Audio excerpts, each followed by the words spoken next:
시청자 여러분 안녕하십니까? 1월 26일 굿모닝 MBN 시작합니다. 먼저 오늘의 주요 뉴스부터 전해드리겠습니다. 전국에 최강 한파가 불어닥친 가운데 서울과 인천 등 수도권과 충청 서해안 지역을 중심으로 대설특보가 발효됐습니다. 어젯밤부터 내리기 시작한 눈은 오늘 아침 출근길 시간대에 집중될 것으로 보이고 최대 10cm 이상 많은 눈이 쌓일 것으로 예상됩니다. 수도권 등 중부에 큰 눈이 내릴 걸로 예보되면서 출퇴근길 미끄럼 사고 등 교통대란이 우려됩니다. 정부는 중앙재난안전대책본부 1단계 가동과 함께 위기경보 수준을 관심에서 주의로 상향했고 서울시는 대중교통편을 추가로 편성하기로 했습니다.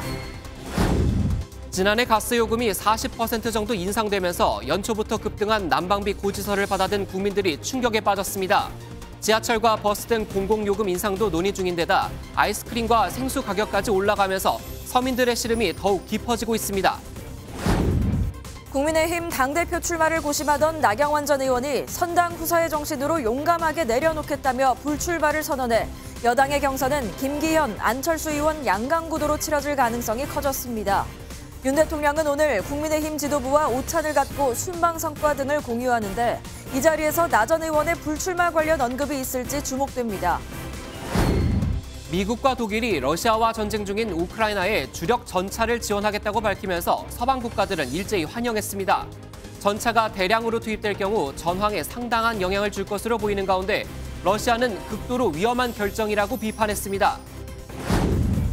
재산세 등 세금 부과 기준이 되는 올해 표준 단독주택 공시가격이 14년 만에 하락해 보유세 부담이 2020년 수준으로 크게 줄어듭니다.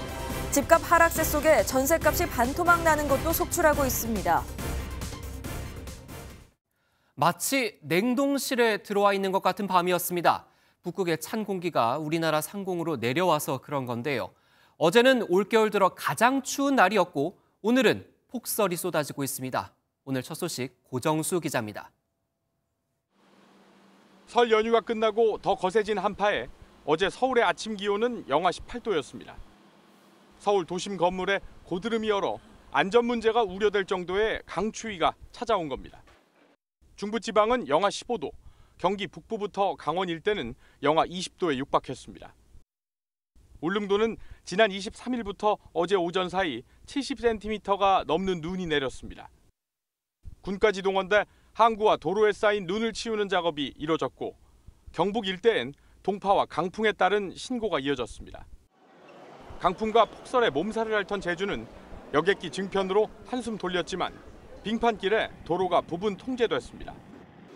항공편이 없는 귀경객들은 바닷길을 이용하려고 제주항 여객터미널로 몰렸습니다.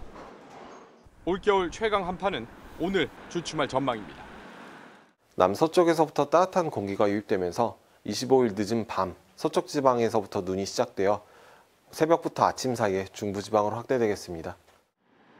오늘은 평년과 비슷한 기온을 되찾겠지만 중부지방을 중심으로 내리는 눈은 남부지방으로 확대될 것으로 보입니다. 주말엔 다시 전국이 영하권에 들 전망입니다. MBN 뉴스 고정수입니다. 이렇게 춥고 눈도 많이 오지만 저희 취재기자가 출근길 날씨 상황 전해드리기 위해 광화문 광장에 나가 있습니다. 수도권과 충남 서해안 지역엔 대설특보까지 발효됐는데요. 많은 곳은 10cm 이상 눈이 쏟아질 것으로 보입니다. 현장 연결해 보겠습니다. 이혁재 기자, 코가 빨갛네요. 지금도 눈이 많이 내리고 있는 거죠?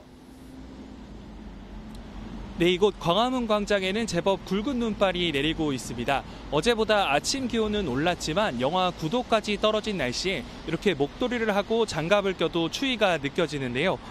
새벽부터 많은 눈이 내리면서 지자체마다 비상근무 체제에 들어가 밤새 염화 칼슘 등 제설제를 살포하며 폭설에 대비하고 있습니다. 하지만 이면도로 등에는 눈이 쌓이고 있는데요. 교통 혼잡이 우려되는 만큼 출근을 평소보다 서두르시고 대중교통을 이용하셔야겠습니다. 오늘 새벽 5시를 기준으로 서울을 포함해 수도권과 충청남도 등 중부지방에 대설주의보와 대설특보가 내려졌습니다. 기상청은 수도권 등 중부지방에 2에서 7cm, 많이 내리는 곳은 10cm 이상의 많은 눈이 내릴 것으로 보고 있습니다. 행정안전부도 출근길 폭설에 대응하기 위해 새벽 0시부터 중대본 1단계를 가동하고 위기경보 수준을 관심에서 주의로 높였습니다. 출근길 차량을 이용하신다면 눈길, 빙판길 유의하셔야겠는데요. 도로가 미끄러울 수 있어 체인 등 안전장비를 갖추시고 속도를 낮춰 안전운전하셔야겠고 가급적이면 대중교통을 이용하시는 게 좋겠습니다. 지금까지 광화문 광장에서 MBN 뉴스 이혁재입니다. 최강 한파는 이웃나라 중국과 일본에도 몰아쳤습니다. 중국 최북단은 영하 53도, 물을 뿌리면 바로 얼어붙는 수준이고 일본에선 정부가 외출 자제령까지 내렸는데요. 그런데 또 서방은 이상 고온에 시달리고 있습니다. 이 내용은 장동건 기자가 전해드립니다. 공중에 물을 뿌리자 불꽃이 터지듯 순식간에 얼음 결정으로 변합니다. 껍데기를 깬 날개라는 흘러내리기도 전에 얼어붙습니다. 지난 22일 중국 최북단인 헤이룽장성 모허시의 기온이 영하 53도까지 떨어지며 중국 기상관 측 이래 가장 낮은 기온을 기록했습니다. 受超强极地冷空气影响，漠河最低气温已连续3天跌破零下50摄氏度。 북극에 찬 공기를 가두고 있던 제트기류가 북극과 중위도 간의 온도가 줄어 약해지면서 찬 공기가 내려왔기 때문입니다.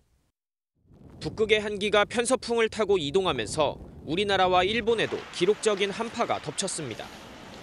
일본 일부 지역엔 1m에 가까운 눈이 내려 교통망이 마비된 가운데 교토에선 전차가 8시간 넘게 꼼짝 못하는 일도 벌어졌습니다. 10년 만의 한파에 일본 정부는 급기야 외출을 자제해달라고 당부했습니다. 반면 이상고온을 겪는 지역도 있습니다. 크림반도는 지난주 주연절 기준으로 80년 만에 최고 기온인 20도를 기록하며 시민들은 해수욕을 즐겼습니다.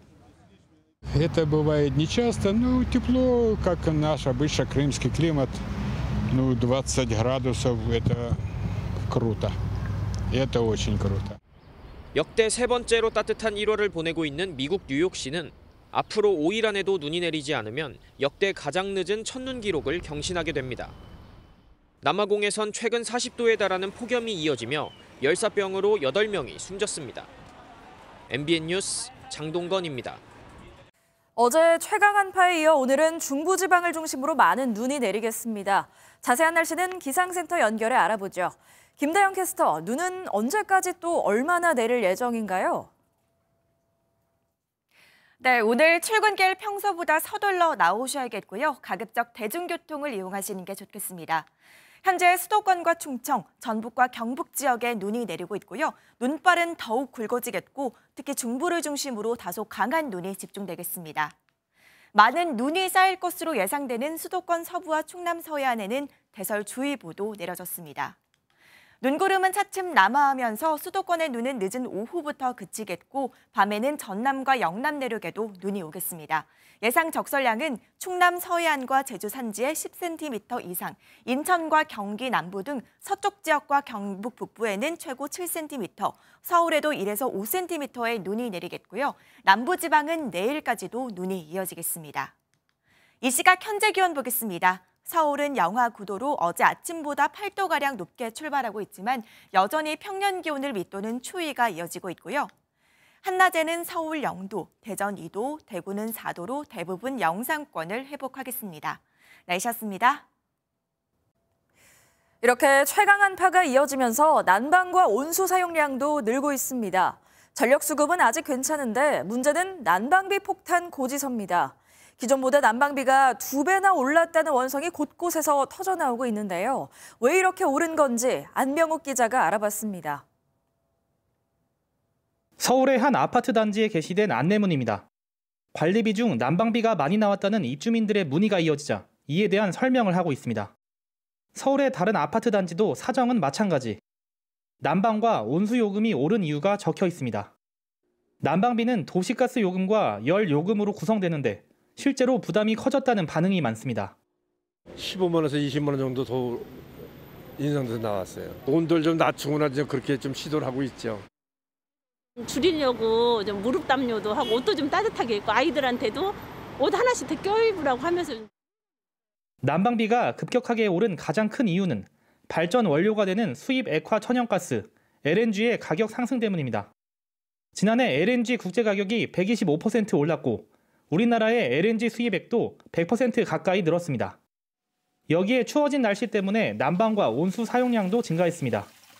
단열 효과가 떨어지는 노후 아파트에선 요금 인상폭이 더 클 수밖에 없습니다. 문제는 여기가 끝이 아니라는 겁니다. 한국전력과 가스공사의 누적 적자 해소를 위해 전기비와 가스비를 추가로 대폭 더 올릴 예정이기 때문입니다. 근본적인 문제 해결을 위해서는 전기 가스 요금의 조정이 불가피한 상황입니다. 난방비 폭탄을 놓고 여야가 내탓 공방을 벌이는 사이 한푼이 아쉬운 서민들만 분통을 터뜨리고 있습니다. MBN 뉴스 안병입니다. 여기에 올해부터 전기요금도 오르면서 2월 전기요금 고지서는 또 얼마나 나올지 우려가 커지고 있는데요. 대중교통요금의 생수값마저도 줄줄이 오를 예정이라 서민들의 시름이 더 깊어질 걸로 보입니다. 이현재 기자가 보도합니다. 정부는 올해부터 전기요금을 1kW시당 13.1원 더 올렸습니다. 약 9.5% 오른 건데 1981년 2차 오일 쇼크 이후 42년 만에 최대폭 인상입니다. 한국전력 누적 적자 해소를 위한 조치라지만 난방비 폭탄을 피해보려 보일러를 끄고 전기요나 전기난로, 온풍기를 꺼내든 서민들은 다음 달 전기요금 폭탄을 맞게 생겼습니다. 서민들은 내 월급만 빼고 다 오른다며 한숨을 내쉬고 있지만 대중교통 요금 등 지방 공공요금도 줄줄이 오릅니다. 서울시는 올해 4월부터 지하철과 버스 요금을 300원에서 400원 인상하는 방안을 검토하고 있고 택시 기본요금은 이미 인상 확정돼 다음 달 1일부터 1,000원 오릅니다. 인구가 가장 많은 경기도를 포함해 인천과 대전, 대구, 울산 등 주요 광역자치단체도 택시 요금 인상을 검토 중입니다.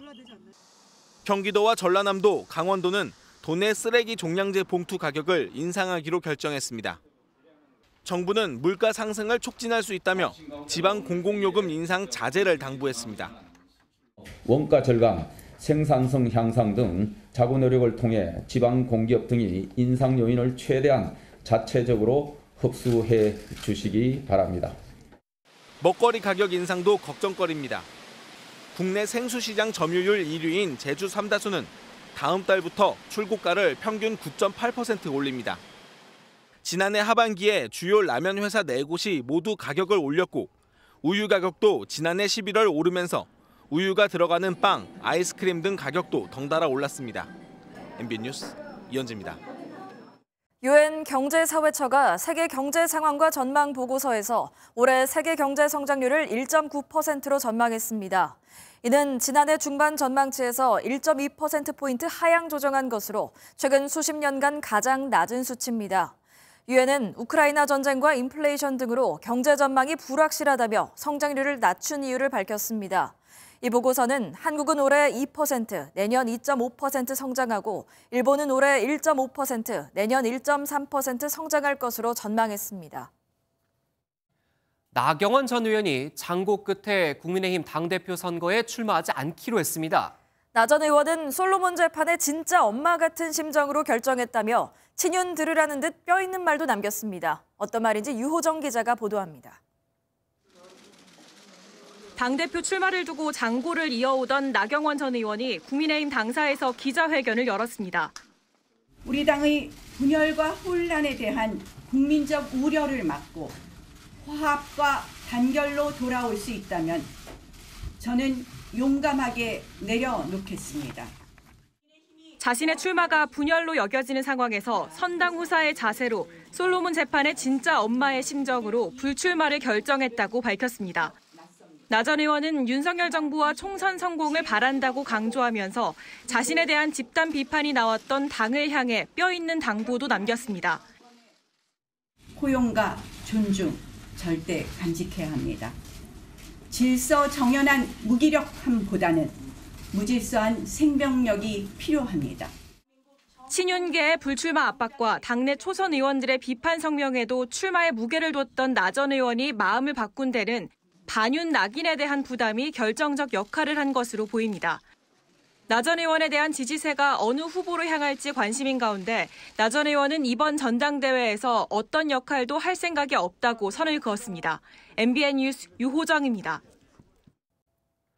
모레 검찰 출석을 앞둔 이재명 더불어민주당 대표가 당내 강경파 초선 모임인 철험회와 함께 오찬을 함께했습니다. 당내 일각에서 이 대표의 사법 리스크와 당을 분리해야 한다는 움직임이 있는 걸 의식한 듯 철험회는 당이 더 강하게 나가야 한다고 강조했습니다. 강영호 기자가 보도합니다. 이재명 더불어민주당 대표와 당내 강경파 초선 모임인 철험회 의원들이 회동했습니다. 1시간가량의 오찬에서 의원들은 검찰의 야당 수사에 대한 의견을 전달한 것으로 전해집니다. 민병덕 의원은 검찰로부터 심한 탄압을 받는 상황에서 당이 조금 더 강하게 나가야 한다는 민심을 전했다고 설명했습니다. 대표님 안에서 어떤 얘기 나누셨습니까? 밥 잘 먹고 갑니다. 철험회 의원들은 오는 28일 소환 조사에 홀로 나서겠다는 이 대표 뜻을 존중해 동행하지 않을 전망입니다. 당 지도부는 윤석열 정부 때리기를 이어가며 지지층 결집을 주문했습니다. 윤석열 대통령은 전례 없는 검찰권 남용으로 야당을 탄압하고 당무 직접 개입으로 당권을 장악하려는 권력 노름에는 흠뻑 취해 있습니다. 비명계 의원들 일부도 지원 사격에 나섰습니다.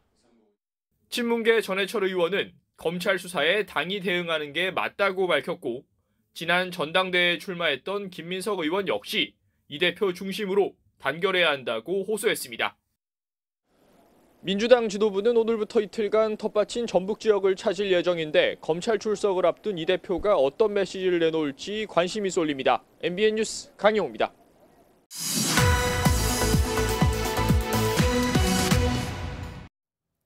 정치권 뉴스 돋보기에서 더 들여다보겠습니다. 김현 기자 나와 있습니다. 어서 오세요. 앞서 전해드린 나경원 전 의원의 불출마 결정, 언제 내려진 건가요?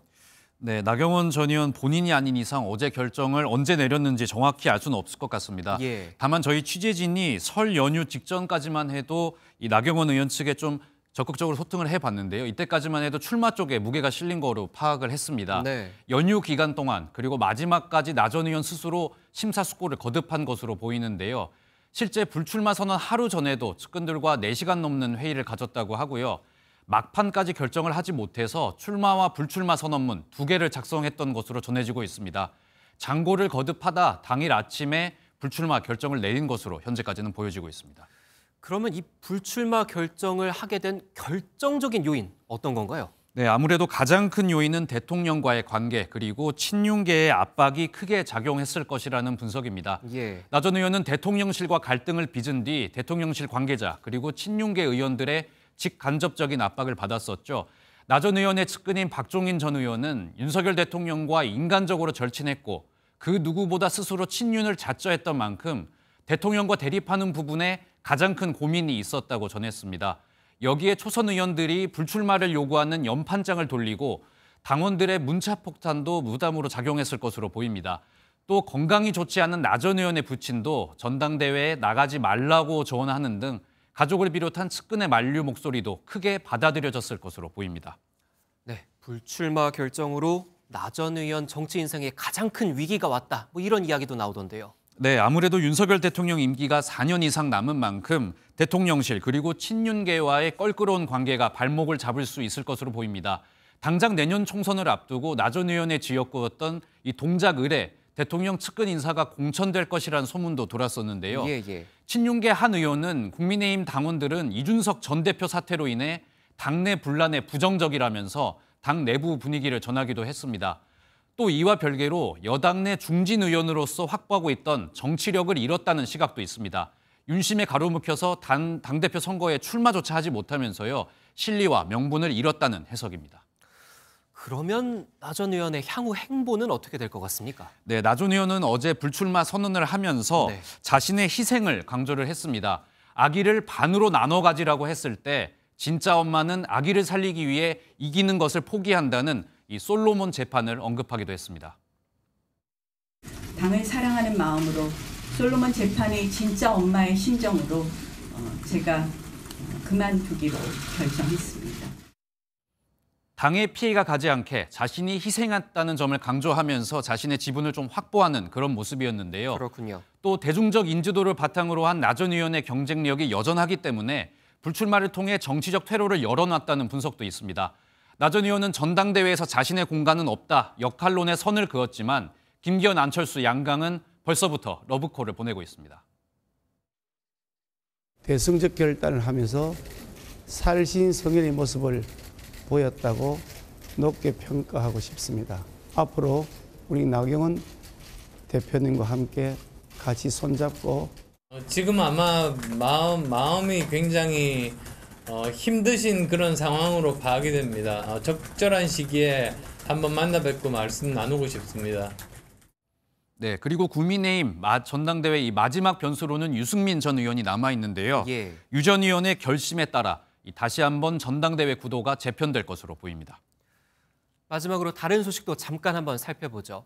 임시국회에서 뚜렷한 성과를 내지 못했던 여야가 이번에는 본회의 개최를 합의를 했다면서요. 네, 그렇습니다. 더불어민주당이 1월 임시국회를 단독 소집했는데 여야 갈등으로 본회의는 단 한 번도 열리지 않았습니다. 빈손 국회라는 비판이 나오자 여야는 오는 30일 본회의를 열기로 합의했는데요.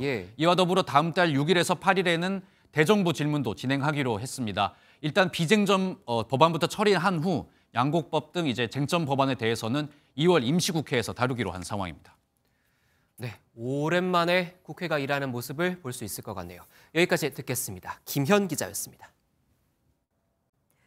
순방 뒤 첫 국무회의를 주재한 윤석열 대통령이 모든 국무위원들은 영업사원이 돼 뛰어달라며 적극적인 경제 행보를 주문했습니다. 아랍에미리트의 300억 달러 투자 유치를 제대로 이행하려면 후속 조치가 빨라야 한다는 점도 강조했습니다. 신재우 기자가 보도합니다. UAE 스위스 순방 뒤 첫 국무회의를 주재한 윤석열 대통령은 모든 국무위원이 영업사원의 마음가짐으로 뛰어달라고 당부했습니다. 윤 대통령이 1호 영업사원을 자처하며 세일즈 외교에 나서 UAE 측의 300억 달러 투자를 이끌어낸 만큼 모든 부처의 적극적인 유치 활동을 독려한 것으로 풀이됩니다. 저부터 대한민국 1호 영업사원으로 신발이 닳도록 뛰고 또 뛰겠습니다. 국무위원들 한 분 한 분 모두 다 이 나라의 영업사원이라는 각오로 한국, UAE 투자협력 플랫폼을 빨리 구축하고 수출 전략회의와 규제혁신 전략회의를 통해 사안을 직접 챙기겠다고 후속 조치의 속도를 강조했습니다. UAE와 수소, 바이오, 메타버스 등 미래 성장 동력과 관련된 50여 건에 달하는 협력 약정과 계약을 체결했다고 전한 윤 대통령은 규제와 관련된 제도를 국제 표준에 맞춰야 된다고 지적했습니다. 우리 제도를 글로벌 스탠다드에 맞춰서 대한민국을 세계 최고의 혁신 허브로 만들어야 되겠습니다.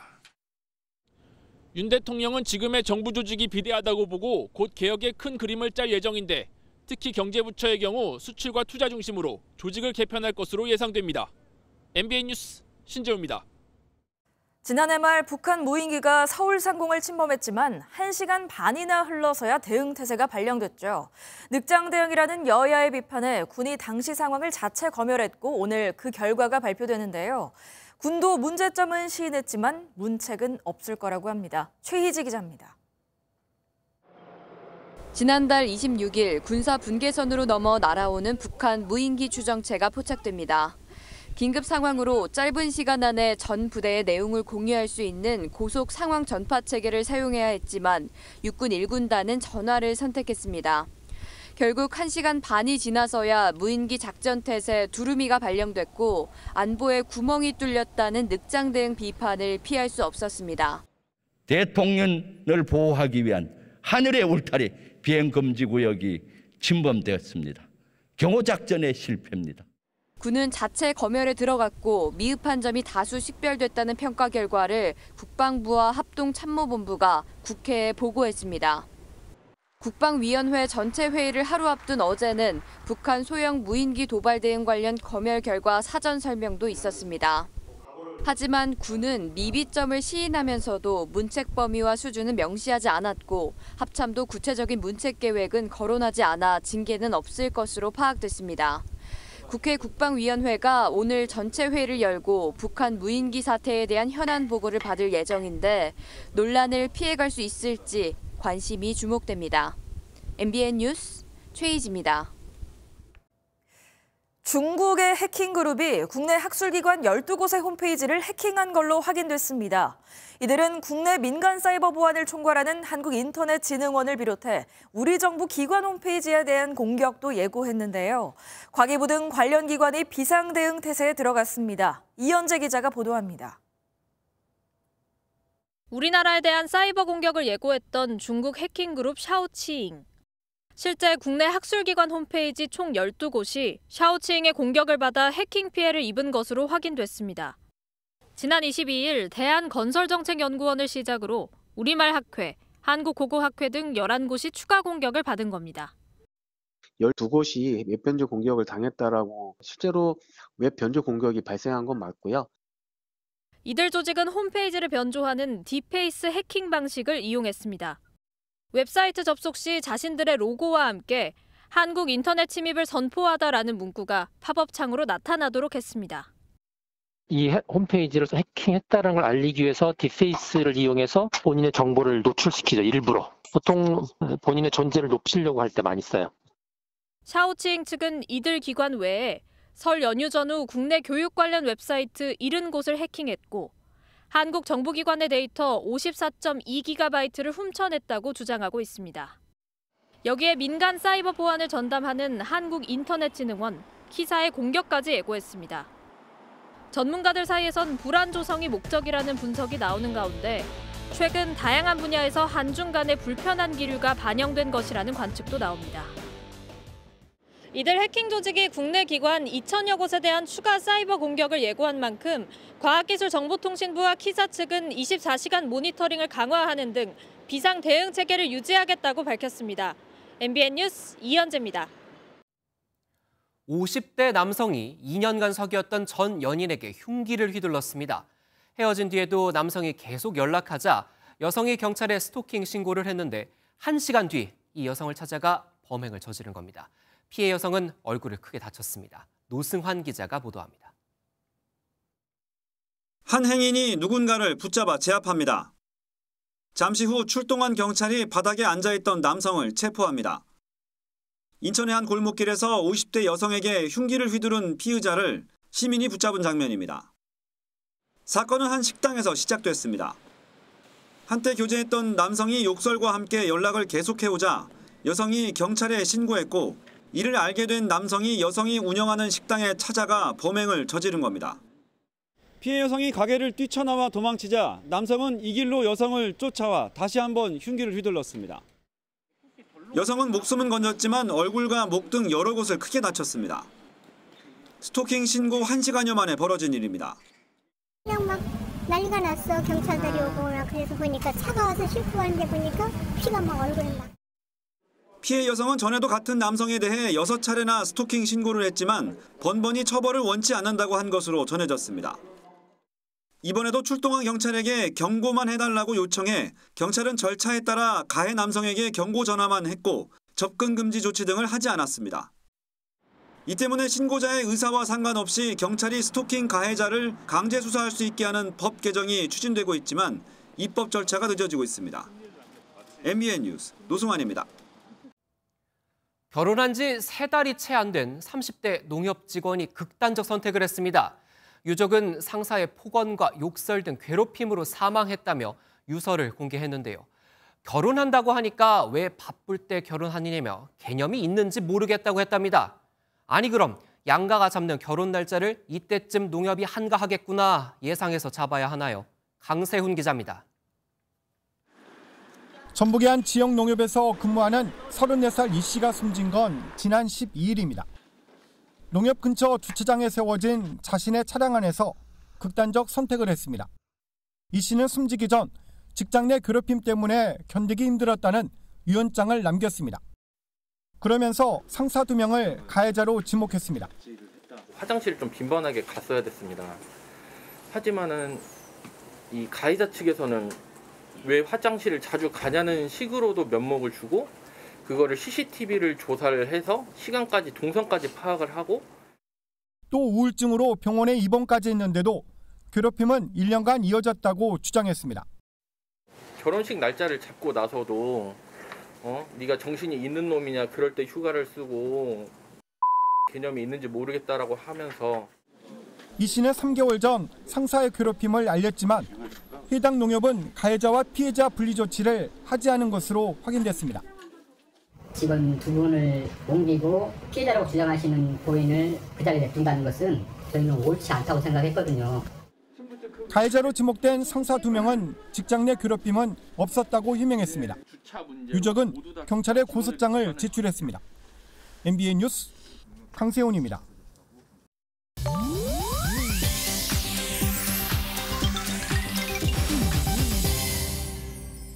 인터넷에서 화제가 되는 소식들을 모아 전해드리는 인터넷 와글와글입니다. 빅뱅의 태양과 방탄소년단의 지민이 협업한 노래 바이브가 미국 빌보드 메인 싱글 차트 핫백에 76위로 진입했습니다. 빌보드가 공개한 28일자 차트 예고 기사에 따르면 바이브는 미국에서 420만 건의 스트리밍과 2만 건의 다운로드를 기록했는데요. 핫백은 전 세계 싱글 음반의 미국 내 판매량과 음원 스트리밍 및 다운로드 실적, 유튜브 조회수, 라디오 방송 횟수 등을 종합해 선정하는 차트로 미국 내 현 시점 가장 인기 있는 뮤지션을 가늠하는 척도로 불립니다. 특히 이번 지민의 기록으로 방탄소년단은 7멤버 전원이 솔로로도 핫백에 이름을 올린 최초의 K-팝 그룹이 됐는데요. 이번엔 빅뱅과 방탄소년단, K-팝의 각 세대를 대표하는 보이그룹의 보컬리스트 2사람이 만나 또 하나의 기적을 만들어낸 것 같네요. 대박을 터뜨린 또 한 명의 팝스타가 있는데요. 캐나다 출신 싱어송라이터인 저스틴 비버가 자신의 음악 저작권을 팔아 2억 달러, 우리 돈 약 2,460억 원의 수익을 냈습니다. 비버는 지적재산권으로 펀드를 운영하는 투자회사에 지난해 말까지 출시된 노래 290곡에 대한 저작권을 넘겼는데요. 과거 포크계의 대부로 꼽히던 밥 딜런이 저작권 매각으로 3억 달러 이상을 받았던 사례에 견줄만 하다는 평가도 나옵니다. 현재 비버는 20대 후반으로 활동 기간이 13년 정도인 점을 고려할 때 평생을 활동한 거장들의 버금가는 거액을 챙긴 건 이례적이라네요. 미국뿐만 아니라 발리와 두바이 등 세계 곳곳에 골프장을 소유한 걸로 알려진 트럼프 대통령. 그가 이 중 한 곳에서 열린 골프 대회에서 부정한 방법으로 우승을 한 걸로 드러났습니다. 최근 트럼프는 미국 플로리다주의 웨스트 팜비치에 있는 자신의 골프장에서 열린 대회에 본인이 우승했다고 SNS에 밝힌 바 있는데요. 그는 자신이 힘이 좋아 우승한 것으로 나라를 다스리려면 힘과 스태미나가 필요하다고 말해 고령의 조 바이든 대통령을 겨냥했다는 분석이 나오기도 했습니다. 그런데 현지 보도에 따르면 주말 이틀 동안 열린 대회에서 트럼프는 토요일 1라운드에는 나타나지 않았고 대신 이틀 전 목요일에 낸 성적을 1라운드 성적으로 대신하도록 했다죠. 대회 참가자들도 전광판에 트럼프 전 대통령이 1위에 오른 걸 보고 깜짝 놀랐다는데요. 트럼프식 정치 기술로 잘 알려진 이른바 허풍 전략이 이번에는 딱 걸린 것 같네요. 인터넷 와글와글이었습니다. 지난주 설을 앞두고 발생한 화재로 서울 구룡마을의 이재민 60여 명은 지금 임시로 근처 호텔에서 머물고 있는데요. 원래대로라면 이재민들은 오늘 호텔을 떠나야 하지만 어쩐 일인지 망설이는 이재민들도 있다고 합니다. 무슨 일인지 이시열 기자가 취재했습니다. 지난 20일 서울 구룡마을의 주택 60여 채를 태우며 5시간 넘게 난 화재. 비닐과 합판으로 구성된 이른바 떡솜 판잣집 탓에 피해가 컸습니다. 그 주변에 있는 소화기나 이런 것들을 갖다가 진압하지 않는 이상 이거는 이번처럼 이렇게 불이 번질 수밖에 없는 그런 구조. 마을은 이렇게 잿더미로 변했지만 주민들은 한편에 대책본부를 마련해두고 회의를 이어가고 있습니다. 숙소와 보상 등 해결해야 할 문제가 남아있기 때문입니다. 현재 59명의 이재민들은 지자체가 마련한 호텔에 묵고 있지만 계획대로라면 오늘까지 호텔을 비워야 합니다. 주민들은 임대가 아닌 임대 후 분양 전환을 할 수 있는 그 대책을 좀 마련해달라. 관에서는 아직까지 현행법으로는 구룡마을 주민들에게는 임대주택 제공뿐이 안 된다. 이런 서로들의 갈등 때문에 좀 늦어지고 있는 사실. 화재 원인 조사 중인 경찰과 소방당국은 합동 감식 결과 누전 등의 무게를 두고 있습니다. 화재 경계지구로 지정됐는데도 지난 2017년에 전기적 요인으로 큰 불이 나는 등 크고 작은 불은 계속되는 상황입니다. 당시 대책이 근본 대책이 되지 못했던 겁니다. 호텔을 떠나 새 숙소로 옮겨야 하는 이재민들. 요원한 숙제인 주거 문제와 늘 상존하는 화재 위험 관리라는 두 가지 문제를 한 번에 해결하기 위한 협의 테이블이 필요한 때입니다. MBN 뉴스 이시열입니다. 전국에 있는 단독주택의 공시가격을 산정할 때 기준이 되는 표준 단독주택 공시가격이 확정됐습니다. 지난해보다 5.95% 낮아졌는데 특히 서울이 8.55% 하락해 전국에서 변동폭이 가장 컸습니다. 표준주택 공시가격이 하락한 건 2009년 이후 14년 만인데요. 2020년 수준으로 되돌아간 겁니다.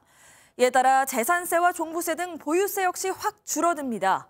서울 방배동의 한 단독주택의 경우 보유세가 지난해 928만 원에서 666만 원으로 28.2%나 줄어들게 됩니다.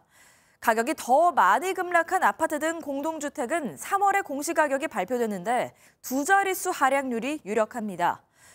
공시가격이 떨어지고 규제도 완화됐지만 매수 심리는 좀처럼 살아나지 못하고 있습니다. 그러다 보니 전셋값도 뚝뚝 떨어져 서울 강남이 지척인 곳에서도 수억 원씩 떨어진 신축 아파트 전세가 속출하고 있습니다. 배준우 기자가 다녀왔습니다. 다음 달 입주를 앞둔 서울 동작구 흑석 뉴타운의 한 아파트입니다. 1,700여 가구 대단지인데 세입자에게 전세금을 받아 잔금을 치르려는 집주인이 몰리면서 전세 가격이 요동치고 있습니다. 이 아파트는 전세 매물이 쏟아지면서 전용 59제곱미터가 4억 5천만 원으로 5억 원대인 인근 구축 아파트보다 낮아졌습니다. 4억 5천은 나와 있는데 거기가 1, 2층이에요. 일단은 잔금 맞추려고 하시는 거고. 입주 때는 전세 물량이 쏟아져 가격이 낮아지는 점을 감안해도 가파르게 치솟는 전세 대출 금리에 전세값 하락이 가파른 겁니다. 강남권도 사정은 마찬가지입니다. 오는 3월 3천여 세대가 입주하는 개포동 아파트도 전세 매물이 2,900개가 넘다 보니 전세값이 인근 아파트보다 2억 원씩 낮습니다. 특히 다음 달 수도권 아파트 입주 물량이 2만 5천 세대로 전국 물량의 70%에 달해 전세가와 매매가 동반 약세가 불가피합니다. 전세값은 매매 선행 지표로서 작동하는 부분들이 있고요. 단순히 전세값과 매매값을 연동해서 판단하기 좀 어려운 상황입니다. 게다가 고금리에 전세 사기까지 겹치면서 전세 대신 월세를 선호하는 수요자가 늘고 있어 전세 가격 약세는 한동안 계속될 전망입니다. MBN 뉴스 배준우입니다. 오는 30일부터 실내 마스크 착용 의무가 대부분 풀리죠. 이에 맞춰 은행들도 코로나19 이전처럼 영업시간을 오전 9시에서 오후 4시까지로 되돌리려 하고 있는데요. 그런데 노조가 반대하면서 난관에 부딪히고 있습니다. 박규원 기자가 보도합니다. 서울 중구의 한 은행 영업점. 3시 30분이 넘어가자 은행 창구 문이 굳게 닫힙니다. 2021년 7월 코로나19 방역을 위해 단축했던 영업시간이 지금까지도 이어지고 있는 겁니다. 은행을 연차를 내거나 휴가를 안 쓰면 못 가는 상황이 많이 발생해서 항상 불편했던 것 같아요. 시중은행들이 30일 실내 마스크 의무 해제와 함께 영업시간을 되돌리는 방안을 추진하고 있지만 노조가 반발하고 있습니다.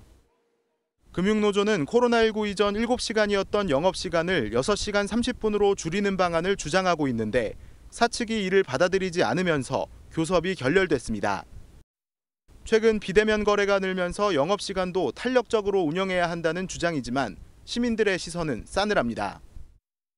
문제가 많아요. 합리적으로 해나가야지 고객으로서는 불편하다고 생각이 듭니다. 너무 이기적이라고 봐야 돼. 노조의 반발에도 은행 측은 노사 합의가 필수가 아니라며 영업시간 정상화를 강행하겠다고 밝혔습니다. 기존 합의 내용이 실내 마스크 의무가 해제되면 영업시간 1시간 단축 의무가 해제되는 거잖아요. 노조 역시 사측이 일방적으로 영업시간을 되돌리면 법적 책임을 묻겠다며 강경하게 맞선 상황. 실내 마스크 착용 해제 등 모든 것이 코로나19 이전으로 되돌아가는데 그 사이 막대한 성과급 잔치를 벌인 은행만 시민과 거리를 두려고 한다는 비판이 커지고 있습니다. MBN 뉴스 박규원입니다.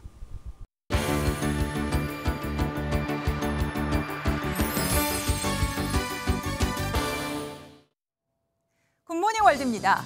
미국에선 어려움에 처한 사슴을 구출하는 작전이 펼쳐졌습니다. 동물구조대가 머리에 뭐가 낀 채로 배회하던 사슴을 그물로 유인했는데요. 이 사슴은 어떻게 됐을까요? 미국 미시간주 이스트 랜싱. 얼굴에 호박 모양의 플라스틱 바구니를 쓰고 배회하는 사슴이 보이는데요. 이내 하늘에서 떨어지는 그물에 붙잡힙니다. 그때 주변에 숨어있던 사람들이 나타나 사슴의 머리에서 플라스틱 통을 빼서 던져버리더니 엉킨 그물을 풀고 사슴을 구조하는데요. 영상 속 사슴의 이름은 럭키. 무려 2주 동안 머리에 헬로윈 장식을 낀 채로 주변을 배회했습니다. 럭키는 무사히 야생으로 돌아갔는데요. 동물구조대는 웹사이트에 호박 감옥에서 석방된 걸 축하한다는 메시지를 전했다네요. 독일 수도 베를린의 러시아 대사관 앞에 간방 모형이 등장했습니다. 반부패재단을 통해 러시아 고위 관료의 비리 의혹을 폭로해왔던 알렉세이 나발리가 수감된 간방의 모형입니다. 가로 2.5m, 세로 3m 크기의 간방 모형. 작은 창문 하나뿐인 내부는 낡은 침대와 변기 등이 설치돼 열악한 모습인데요. 푸틴 러시아 대통령의 정적으로 꼽히는 야권 지도자 나발리가 갇힌 징벌방을 본떠 만든 겁니다. 나발리는 지난해 말부터 징벌방에 보내진 걸로 알려졌는데요. 나발리의 지지자들이 국제사회에 관심을 호소하려고 설치한 겁니다. 간방 모형은 러시아의 우크라이나 침공 전날인 2월 23일까지 전시될 예정이라네요. 볼리비아 라파스에서 알라시타 축제가 개막했습니다. 매년 열리는 신년 축제인데요. 사람들은 미니어처 박람회장을 돌아다니면서 새해에 얻고 싶은 행운의 복제품을 산다네요. 인산인해를 이룬 축제의 현장. 사람들은 저마다 손에 모조 화폐다발과 작은 자동차, 지배 모형 등을 들고 있는데요. 알라시타 축제는 라파스에서 매년 1월 열려 2-3주 동안 펼쳐집니다. 알라시타는 원주민어로 나를 사주세요라는 뜻으로 사람들이 집이나 자동차처럼 새해에 얻고 싶은 것들의 미니어처를 구매하고 소망이 이뤄지길 기원하는 축제입니다. 꿈이 실현될 거라고 믿고 행운의 미니어처를 찾아 도심 거리 곳곳을 돌아다니는데요. 지난 2018년 유네스코 세계문화유산으로 지정되면서 더욱 주목받고 있다네요. 굿모닝 월드였습니다. 미국이 러시아의 침공에 맞서 전쟁을 치르는 우크라이나에 탱크를 지원하기로 결정했습니다. 특히 바이든 대통령은 젤렌스키 우크라이나 대통령의 생일에 맞춰 지원을 발표하면서 동맹국들이 더욱 단결할 것이라고 강조했습니다. 워싱턴에서 최중락 특파원입니다. 독일에 이어 미국도 곧바로 우크라이나에 탱크를 지원하겠다고 밝혔습니다. 바이든 대통령은 백악관 연설을 통해 31대 탱크 지원 계획을 직접 발표했습니다. Today I'm announcing that the United States will be sending 31 Abrams tanks to Ukraine, the equivalent of one Ukrainian battalion. 바이든 대통령은 연설 도중 젤렌스키 대통령의 45번째 생일을 거론해 사실상 탱크가 우크라이나의 선물이 됐습니다. 이로써 우크라이나가 요구해온 무기 체계 가운데 미국은 전투기를 제외하고는 전부 지원하게 됐습니다. 바이든 대통령은 발표 전 나토 정상들과 통화한 사실을 공개하고 우크라이나 지원으로 견고하게 뭉쳐있다며 동맹 분열설을 일축했습니다. The expectation on the part of Russia is we're going to break up. We're not going to stay united, but we are fully, thoroughly, totally united. 미 육군의 주력 탱크인 에이브럼스는 120mm 주포와 59경 기관총 등을 장착하고 시속 67km까지 주행할 수 있어 러시아 탱크보다 우위로 평가받고 있습니다.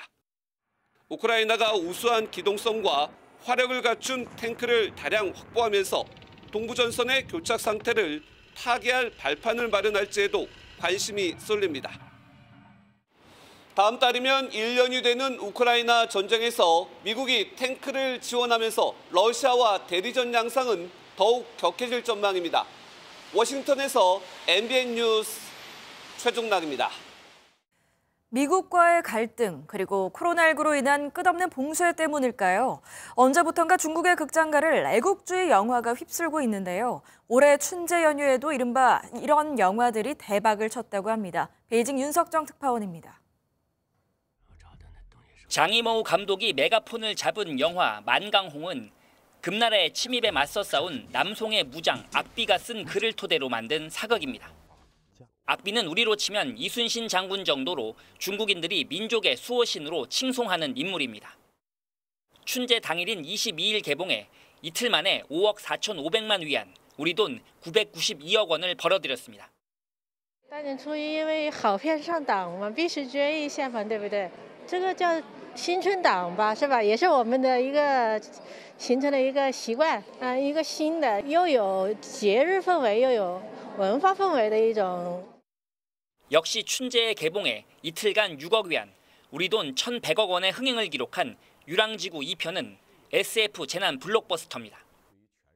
인류 멸망의 위기에 빠진 지구를 구하는 우주 비행사는 당연히 중국인입니다. 또 항일투쟁과 국공내전을 배경으로 한 첩보 영화 무명도 흥행 성적 상위권을 달리고 있습니다. 家国情怀是中国人血液里边流淌的东西，以创新的精神，以学习的精神，尽量去打磨你的作品，吸引大家去看。 중국은 지난해 춘제 연휴에도 6.25 전쟁 때 미군과 싸운 중공군의 활약상을 그린 장진호의 수문교와 저격수 같은 애국주의 영화가 흥행을 이끈 바 있습니다. 베이징에서 MBN 뉴스 윤석정입니다. 국민의힘 소속 이미자 김영동 의원실이 주관하고 매경 미디어그룹이 후원하는 지속발전 가능한 폐기물 매립 및 친환경적 활용 방안 정책 세미나가 어제 오후 국회 의원회관에서 열렸습니다. 국민의힘 유력 당권주자로 꼽히는 김기현 의원은 행사장을 찾아 친환경적 폐기물 처리의 중요성과 시급성을 인식하고 있다며 해결 방안을 찾는 데 앞장서겠다고 밝혔습니다. 한편 세미나에선 폐광이나 폐석산 등 이미 환경이 훼손된 지역을 재활용하는 방식으로 효율적인 매립지를 선정하고 과학적으로 관리하는 방안이 폐기물 대란 해결 방안으로 논의됐습니다. 오늘 출근길 평소보다 서둘러 나오셔야겠고요. 가급적 대중교통을 이용하시는 게 좋겠습니다. 현재 수도권과 충청, 전북과 경북 지역에 눈이 내리고 있고요. 중서부를 중심으로는 다소 강한 눈이 집중되고 있습니다. 특히 오늘 많은 눈이 쌓일 것으로 예상되는 수도권 서부와 충남 서해안에는 대설주의보도 내려졌습니다. 앞으로 예상되는 눈의 양은 충남 서해안과 제주 산지에 10cm 이상, 경기 남부와 충청, 경북 북부와 호남에 최고 7cm, 서울에도 1에서 5cm의 눈이 내리겠고요. 눈은 늦은 오후 수도권부터 그치겠고 남부지방은 내일까지도 눈이 이어지겠습니다. 오늘 아침 어제만큼 매서운 한파 수준은 아니지만 여전히 평년 기온을 밑돌며 춥습니다. 현재 서울의 기온 영하 8.8도, 안동은 영하 12.5도 보이고 있고요. 한낮에는 대부분 영상권을 회복하겠습니다. 서울 0도, 대전 2도, 대구는 4도로 어제보다 5도에서 7도가량 높겠습니다. 눈구름이 지난 뒤 다시 강추위가 찾아오겠고요. 토요일에는 서울의 아침 기온이 영하 12도까지 떨어지겠습니다. 날씨였습니다. 목요일 아침 굿모닝 MBN 마칩니다. 함께해 주신 여러분 고맙습니다.